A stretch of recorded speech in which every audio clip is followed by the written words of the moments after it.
नमस्कार दोस्तों, जय हिंद जय भारत। आज इस वीडियो में मैं आपको बताऊंगा इंडक्शन फर्नेस के बारे में। सबसे पहले अगर इंडक्शन फर्नेस के बारे में बात की जाए तो induction heating is the heating principle behind induction furnace. मतलब इंडक्शन फर्नेस इंडक्शन हीटिंग के प्रिंसिपल पे काम करती है।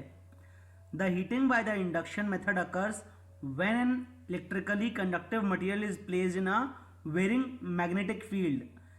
Induction heating is a rapid form of heating in which a current is induced directly into the part being heated.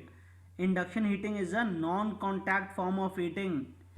यानी कि जब भी कभी कोई electrically conductive material varying magnetic field में रखा जाता है तो वहाँ पर हीटिंग होती है और उस हीटिंग को हम बोलते हैं इंडक्शन हीटिंग।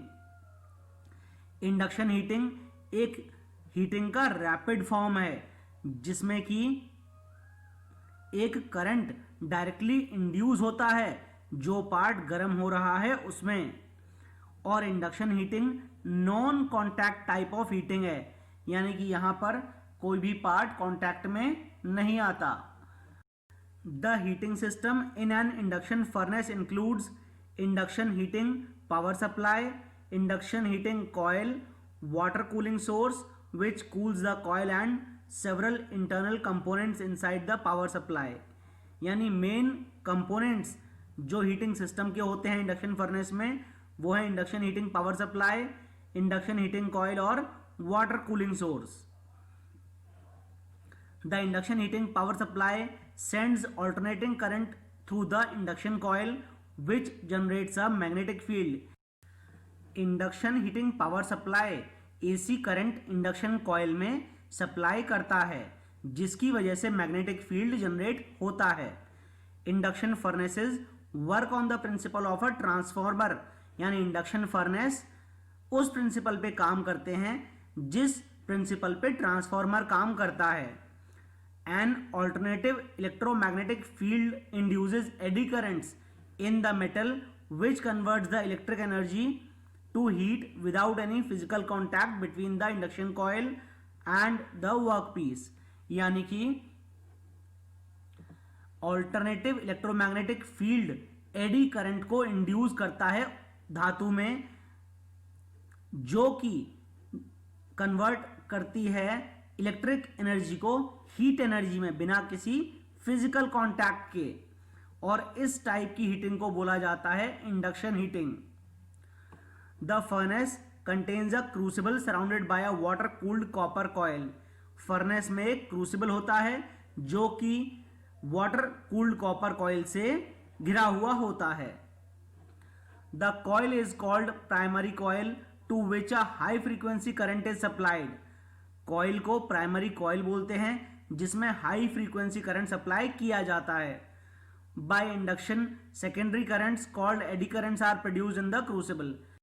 इंडक्शन की वजह से सेकेंडरी करंट्स जिनको एडी करंट्स कहा जाता है वो क्रूसिबल में प्रोड्यूस होते हैं। High temperature can be obtained by this method. Induction furnaces are of two types, cold furnace and coreless furnace. यानी कि इंडक्शन फर्नेस में काफी हाई टेम्परेचर ऑब्टेन किया जा सकता है।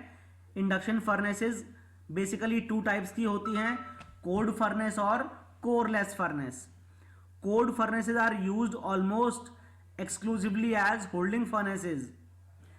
इन cold furnace the electromagnetic field heats the metal between two coils.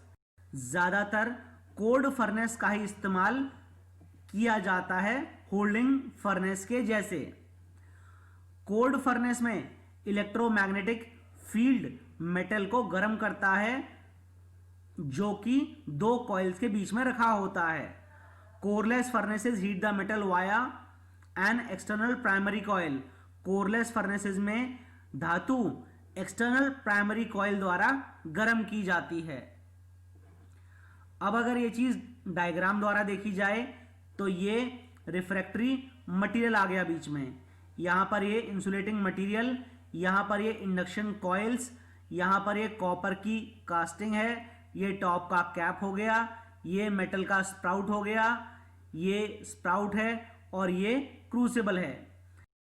यहां पर इंडक्शन कॉइल में हाई फ्रीक्वेंसी करंट सप्लाई किया जाता है और ये ऑल्टरनेटिंग करंट होता है, जिसकी वजह से मैग्नेटिक फ्लक्स वेरी करता है। और जैसे जैसे मैग्नेटिक फ्लक्स ये वेरी करता है, वैसे वैसे इस जोन में जब ये मैग्नेटिक फ्लक्स ट्रैवल करता है तो इस पार्ट में जो भी स्क्रैप मेटल है या रॉ मेटल है उसको गर्म करता जाता है और एंड में ये मेटल पिघल जाता है। अब अगर बात की जाए एडवांटेजेस ऑफ इंडक्शन फर्नेस की, तो induction heating is a clean form of heating, high rate of melting और high melting efficiency, alloyed steels can be melted without any loss of alloying elements and controllable and localized heating। यानी कि induction heating एक clean heating है, melting का rate काफी high रहता है और एफिशिएंसी भी हाई रहती है। बिना किसी एलॉइंग एलिमेंट को खोए एलॉयड स्टील को भी पिघलाया जा सकता है इंडक्शन फर्नेस में, और हीटिंग आप कंट्रोल्ड वे में और लोकलाइज्ड कर सकते हैं। अब अगर बात की जाए डिसएडवांटेजेस ऑफ इंडक्शन फर्नेस की, तो इसके डिसएडवांटेजेस हैं high capital cost of the equipment और हाई ऑपरेटिंग कॉस्ट, यानी इन्वेस्टमेंट कॉस्ट काफी ज्यादा रहती है और ऑपरेटिंग कॉस्ट भी ज्यादा रहती है। आज इस वीडियो में बस इतना ही। जय हिंद, जय भारत।